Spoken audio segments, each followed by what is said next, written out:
Hello, and welcome to I Have No Clue on How to Make Quality Content. Hope you enjoy. Ever since I was a wee little kindergartner, I've been obsessed with something called Pokemon, if you can't already tell.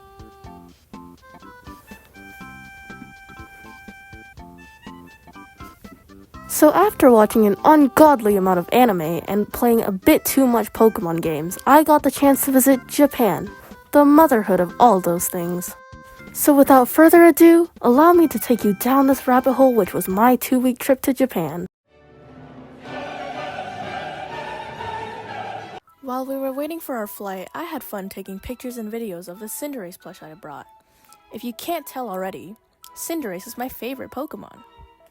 After landing from an 11-hour flight, I was immediately flashbanged with Mario greeting everyone at the airport. I even took a picture in this display thing they had. I had heard that Japan had a lot of vending machines prior to this trip, and while walking around Narita Airport, there were a ton of them. We hopped on a bus to get to our hotel, and while we were on it, we passed by a giant mural of Pokemon. When waiting for our transfer bus, I managed to stumble upon an aisle of gachapons just waiting for me to buy. And whoa, is that a Blue Lock mention? I was too broke to get anything. The next day, I had this delicious breakfast that I still drool about to this day, and hopped on another bus because we were going to the Narita Airport Pokemon store. As we approached the store, I breathed in that good old Pokemon air, and damn, they got a lot of plushies. Seeing all of the Pokemon merch in one store made me so happy, especially since I saw all of my favorites everywhere. Except for Cinderace. He was nowhere to be found. Please Pokemon, I need more Cinderace. After spending a bit too much money in one store, we hopped in a train because we were going to Hakone. We arrived at our next station and went into a bookstore with the coolest displays ever and went straight to our next destination, a fish cake factory. The factory was interesting, with interesting and interactive displays to even more interesting merch. Safe to say I bought some. They let us make our own fish cakes and eat them, so the factory was pretty cool. Though we had no time to waste because the Pokemon store in Hakone closed pretty early and it was getting late. We rushed on over to our hotel to check in and drop off our luggage and headed straight to the Pokemon store. This location was located inside of an outlet and is a bit less known as I don't see as many videos mentioning this store. The store itself had the same stuff as most of the other Pokemon stores, but since it was located inside of an outlet, they had a sale section for older items. They also had their own specialty Pikachu who was stuck inside of Mount Fuji, and they had merch of it with plushies and special coin things you get at zoos. And you know I had to get both of those things. We ended off day 2 by going back to our hotel and eating a super fancy dinner the hotel served.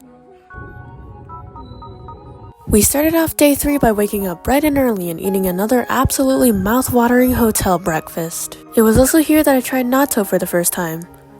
I'm not going to be trying it a second time.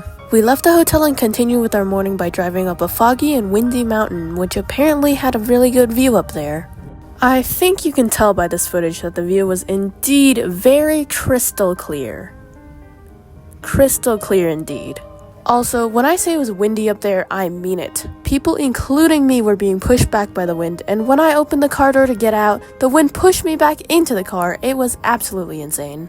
Though, the good thing is that when I risked being pushed off the mountain, I made it to the store where they were selling these black hot spring eggs and ice cream, so that was cool.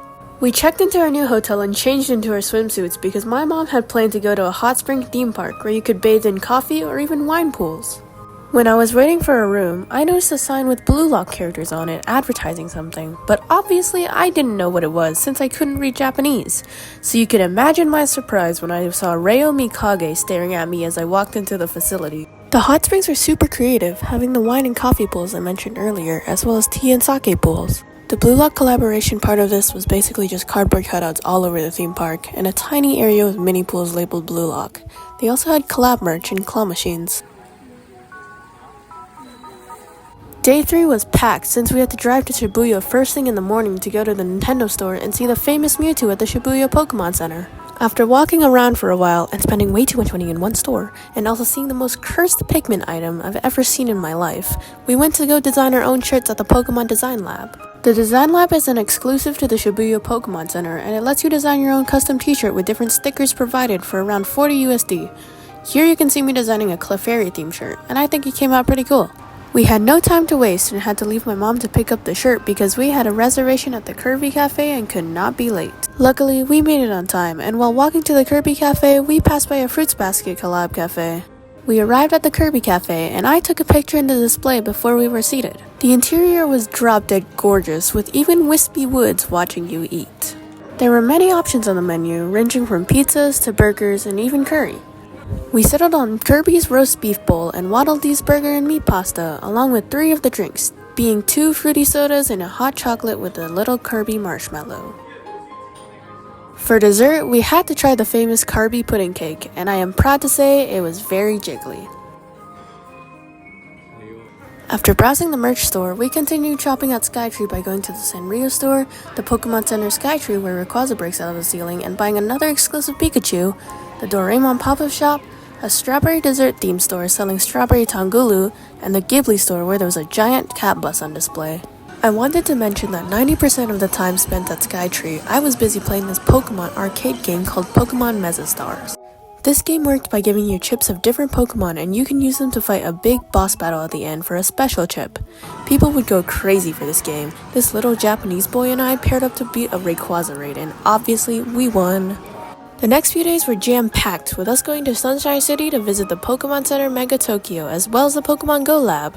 I said hi to Miraidon, visited the Sylvanian Family Store, took photos with the Pokemon displays, and then went to the Pokemon Sweets Cafe where I had these banger drinks and not-so-tasty waffle. There was also a Garbodor for a trash can where you could throw away your stuff after eating. We were lucky enough to get tickets to the Ghibli Museum and see the stunning exhibits inside and out. We weren't allowed to film inside, which is understandable, but they had an outdoor section where you could film all you wanted, and they had a little cafe there. Day 6 was undeniably my favorite day of the whole entire trip, because I got the chance to fulfill my long-time dream of visiting the Pokemon Cafe in the Pokemon Center Tokyo DX. The staff seated me on a long table shared with other people but were separated by dividers, and the person next to me seemed to like greet it with their massive collection sitting right next to her. The Pokemon Cafe's menu changes with time, and the specials that were there when I went were the Tatsugiri sushi set and the Sinistra and Poltergeist dessert and tea set. There was an event going on regarding the Tatsugiri sushi set, where if the phrase on your dish matched the paper they gave you, they would give you a free original sticker. I ordered the Pikachu curry with a Charmander face along with the Fuecoco float and the super popular Gengar drink. Both of the drinks I had were super good and probably some of the best drinks I've had in my life, while the curry was also adorable and tasty.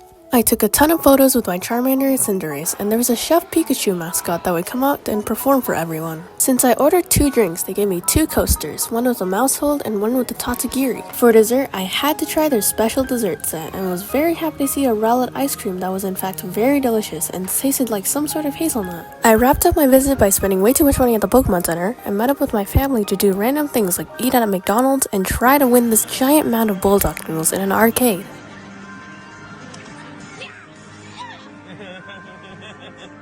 I didn't win a single one! Day 7 started with us going to the Cup Noodle Factory and making, designing, and packaging our own chicken-flavored noodles and cup noodles. They would give you a cup and you could put whatever design you wanted on it, and then you'd wait in line to pick your ingredients and package them in a protective bubble. I made my design based off my trainer character and my Cinderace. We explored the rest of the museum, looking at the floating noodles and the massive amounts of cup noodles on the wall that would make any broke college student cry. Before we went to our next destination, we stopped at an arcade where I won this Chigiri plush. I feel very accomplished. Our destination was allegedly the place with the most gachapons in the entire world, and it had stores inside of the building selling figures like these lookups. Their main focus, however, were gachapons, and I managed to fill up my basket with them. I bought 2 lookups from that store, and now my Chigiri collection has grown ever so bigger. For day 8, we started off by going to the Doraemon Museum by taking a Doraemon-themed bus. Filming was prohibited indoors for the museum like how it was for the Ghibli Museum, but there was also an outdoor section with models like the Magic Door and the statues of different characters. There was a station indoors where you could pay around 800 yen to make your own custom stamp, and I managed to make 2 of them as a super cool souvenir. After checking out the museum exhibits, we went to their own theme cafe which had really cool interesting food items, like character lattes, a Doraemon soda float, a chemistry drink set that would change colors as you poured in the sugar water, a meat sauce spaghetti, a dish referencing one of the show's episodes of the magic bread, and the coolest of them all, the giant plate of curry that was shaped like the head of Doraemon himself. And here's my hand for comparison of how big it was. After the museum, we headed on over to the Yokohama Pokemon Center where I was looking for the location-exclusive Sailor Pikachu, but unfortunately they did not have it. They did, however, have leftover Worlds merch, but unfortunately no Fuecoco. Right after, we went to the last attraction of our day, called Team Labs, which was an interactive museum. The museum would take you through different rooms, each with different things inside, like a pathway of running water that led to a room filled with beautiful lights and mirrors that reflected so it looked like it went on forever. The lights were absolutely amazing, and I don't think the camera could capture how pretty the lights were when they changed colored and glittered. Another room was filled with water that went up to my knees, and they had lights projected onto the water that made it look like koi fish were swimming around, and if you interacted with one, they would turn into flower petals. The next view included a room filled with balloons that you could roll around, and another where you could lay down on the floor and watch the flowers being projected on the ceiling. There was an outdoor section with these glowing egg things, and the last room was one with real flowers dangling from the roof. It smelled very flowery in there. Team Labs was easily one of the coolest places we went to, and I would definitely want to visit their other locations in the future. Day 9 started off strong with the Sanrio Pearland building right in front of me, blasting me with all of its pastel-y awesomeness. Everything about Pearland was beautiful, with the building itself being crazy detailed, and the interior even crazier, with a full-on treehouse inside the building. There were so many details inside, with fake buildings and terrain making it look like it came out of a storybook. There were so many shops and displays all around the building, and I got myself some hair clips and heart-shaped lipstick. We eventually found out there were some rides you could actually go on, and we hopped on a cinnamon roll themed boat ride that was surprisingly long, but it was very cute seeing all the cinnamon roll displays. There was this big wheel event they were doing where you could spin and win a free prize, and I managed to get a decently big prize and got this cute Karopi plush, so that was fun. We started getting hungry, so we went to the food court to grab a bite to eat, and before coming here, I had already heard about the horrors of this food court being absolutely terrible, so admittedly, I was a bit nervous when I saw that one of their curry options was bright blue. My family and I ordered a plate of curry and a burger set to share. The curry was very cutely shaped like a Princess Hello Kitty and made for some really cute pictures, and the burger was simply pink and had a Hello Kitty stamp on it. How was the taste, you ask? Well, I was surprised you could mess up curry in Japan, and I couldn't take 2 bites out of the burger. The star-shaped fries were good though. Safe to say the food was more for looks than the actual taste. After eating, we went on a My Melody ride and went to see a live show performance where the bunny would sing and dance wishing on something. I couldn't really get the plot since it was in Japanese, but the show was fun to watch. After spending way too much money than we should have at the gift shop, we went to an owl cafe where they had a bunch of different owls you could interact with, and this one was my favorite owl out of all of them. On day 10, we moved to Osaka to visit the Pokemon Center over there, which had these 3 legendary birds right up front, and I also snapped a photo of my Sabo riding a Miraidon. We headed on over to the Osaka Aquarium Kayakan, which was absolutely stunning by the way. Just look at that interior building, oh my goodness! This aquarium is special to me because it was the first ever time I've ever seen a whale shark in person, and it was so amazing. The whale sharks were so cool. Aside from the whale sharks, they also had this adorable sunfish, and I was kinda shocked how small it was since I always thought sunfish were huge after watching that one episode of Octonauts. I snapped so many photos with the different animals they had there, and all of them came out so pretty, and to this day, this was my best aquarium visit I've ever had. On day 11, we checked into the stunning hotel in Kyoto and visited one of their many beautiful temples. We headed on over to the Kyoto Pokemon Center right after, and I was really hoping to get this super pretty exclusive Pikachu from their location, but unfortunately for me, they were not in stock. We ended off our day by visiting the Tokyo train station in the area where they had a ton of shops, including the Pokemon store as well as a Jujutsu Kaisen collab they had going on. We went back to our hotel and I got to admire the collection of Mob Psycho merch I managed to find. Our last 2 days in Japan were both spent at Disney as we checked into our Queen of Hearts themed hotel room. We spent our first day at Disney Magic Kingdom where I got shots of the castle as we walked to our first ride of the day, Haunted Mansion. After riding Haunted Mansion, we headed on over to the castle from the Beauty and the Beast to ride in one of their moving teacups that brought you all over the castle.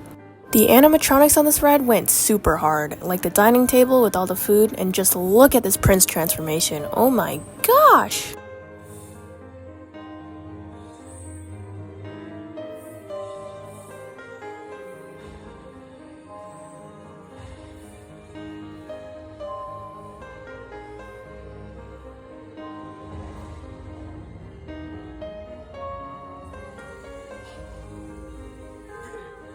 Though the ending scene was the most pretty. And hey, that's Ritsu. While walking to grab some food, I passed by these Baymax cat vending machines, which I found very cute. And hey, it's Ritsu again. I got some matcha popcorn and a floaty-shaped steam bun with some shrimp filling. I went on the teacup ride with Ritsu, visited Small World, and got these super cute alien dumplings, each with different flavored filling, being strawberry, chocolate, and vanilla. We ended the day off by taking tons of photos in front of the castle, as well as the hotel building. Our final day in Japan was spent at Disney Sea as we walked into the park and I snapped a few photos at the front. If it were up to me to decide, I would definitely say visit Disney Sea over Disneyland if you plan on coming here and can only choose one of the parks, since Disney Sea was much bigger and there was so much more things to see and do. We headed on over to Pixar Pier to ride the Toy Story ride and went a little bit of shopping.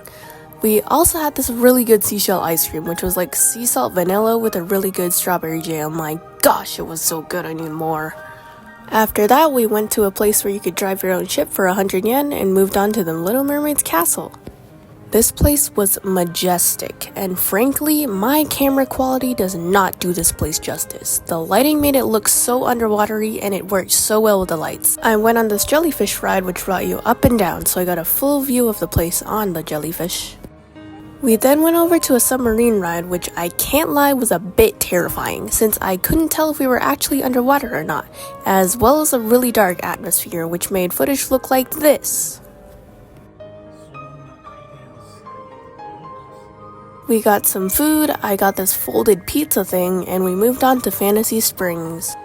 It was a crazy coincidence that our last day in Japan just so happened to be the grand opening of Disney Sea's newest land, Fantasy Springs, and my mom, being the absolute best, managed to get tickets to be able to ride the new attractions. We first went on Peter Pan's ride, which was 3D, and it was really cool but made me kinda dizzy. As I was taking pictures and videos of the giant pirate ship, I noticed a certain someone in one of my photos. I wasn't 100% certain, but I'm pretty sure that was the same guy from that Japan On channel, and that was pretty cool, cause like 3 minutes earlier I was watching him. We moved on and went to the Tinkerbell ride, which was the smallest out of all of them, but managed to break down 3 times. The decorations for the ride were pretty though. After that, we went to Arendelle to ride the Frozen ride, and I was very excited for this one since the one in the States was one of my favorites. And it was absolutely amazing. The animatronics in Japan are liquid smooth when it comes to movements. Just look at Elsa go! We then went over to the last ride in Fantasy Springs, being Rapunzel's Lantern Festival.